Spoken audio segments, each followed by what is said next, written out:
বাংলাদেশের জনগণে শুধু যে জীবনকে তারা মূল্যহীন মনে করেছে তাই নয়, বাংলাদেশকে তারা রাষ্ট্র হিসাবেই বিবেচনা করে নেয়। ফেলানির যে ছবি, এটা একটা আইকনিক ছবি আমরা বলি, কিন্তু সবচেয়ে বড় কথা এটা বাংলাদেশের মানচিত্র।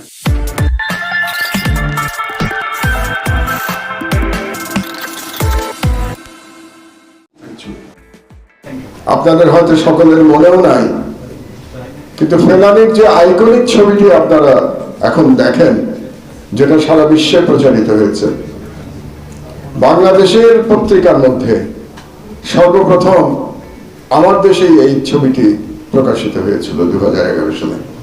এটা আপনারা অনেকেই জানেন না, কারণ 2011 সালে দিল্লির দালাল শেখ হাসিনার সরকার ক্ষমতায় ছিল।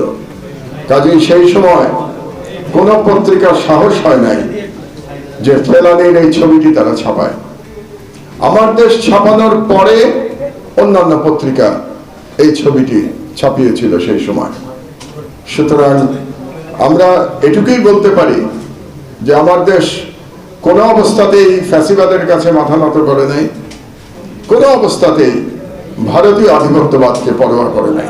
আমাদের তরুণ বক্তা সে তার বক্তব্যে দীর্ঘ বক্তব্য দিয়েছে এবং সেখানে সে বিভিন্ন সীমান্তের কথা বলেছে, ভারত পাকিস্তান সীমান্তের কথা বলেছে, মেক্সিকো আমেরিকার সীমান্তের কথা বলেছে। পৃথিবীর এমন কোন সীমান্ত নাই যেখানে এরকম ভাবে হত্যাকাণ্ড চালানো হচ্ছে, কোন সীমান্তই নাই। আলাদা করে নাম বলার কোনো প্রয়োজন নাই। যেমন আপনারা জানেন যে দক্ষিণ কোরিয়া এবং উত্তর কোরিয়ার মধ্যে কি ধরনের শত্রুতামূলক সম্পর্ক বিদ্যমান, কিন্তু সেখানেও এ ধরনের ঘটনা ঘটে না। যেটা বাংলাদেশে ঘটে যাচ্ছে বিগত 53 বছর ধরে বা 54 বছর ধরে, এখন তো 75 সাল চলে এসছে, সর্বত্রই সর্বদাই বিএসএফ বাংলাদেশের জনগণের জীবনকে কোনো মূল্য দেয় নাই। তারা বর্ডারে বাংলাদেশের জনগণকে পেয়েছে এবং গুলি করে মেরেছে। এবং আপনাদের জানা দরকার, সর্বক্ষেত্রে যে ভারতীয় ভূমিতে গুলি করা হয়েছে ব্যাপারটা কিন্তু সেরকম নয়।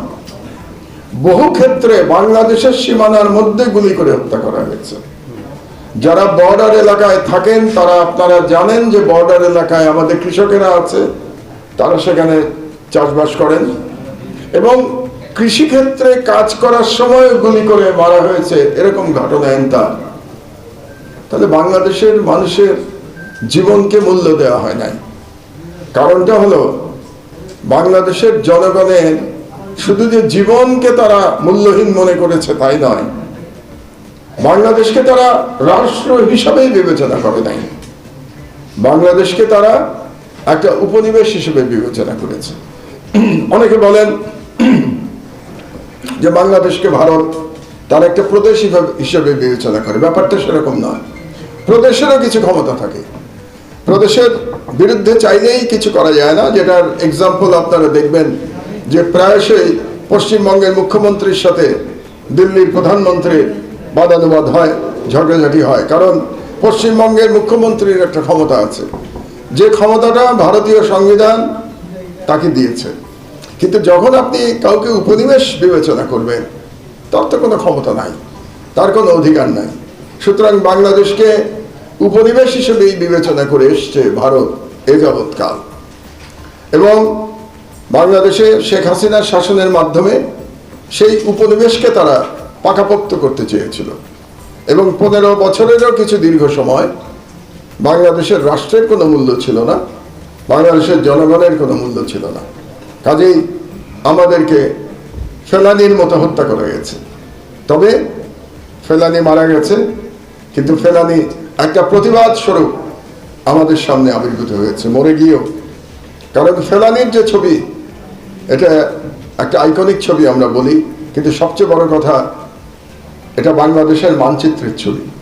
আমি ফেলানির এই ছবির মধ্যে বাংলাদেশের মানচিত্র দেখতে পাই, যে বাংলাদেশের মানচিত্রকে আক্রমণ করে গুলি চালানো হচ্ছে। বিষয়টা আমি এভাবে দেখি, ফেলানি শুধু একটি নাম নয়, ফেলানি শুধু একজন কিশোরী নয়, ফেলানি বাংলাদেশের প্রতিচ্ছবি। তো সেই অর্থে আজকের দিনটি অত্যন্ত গুরুত্বপূর্ণ এবং এই দিনে প্রতিবার আমাদের প্রতিজ্ঞা করা উচিত যে আমরা ভারতীয় সম্প্রসারণবাদের বিরুদ্ধে, ভারতীয় হেজমনির বিরুদ্ধে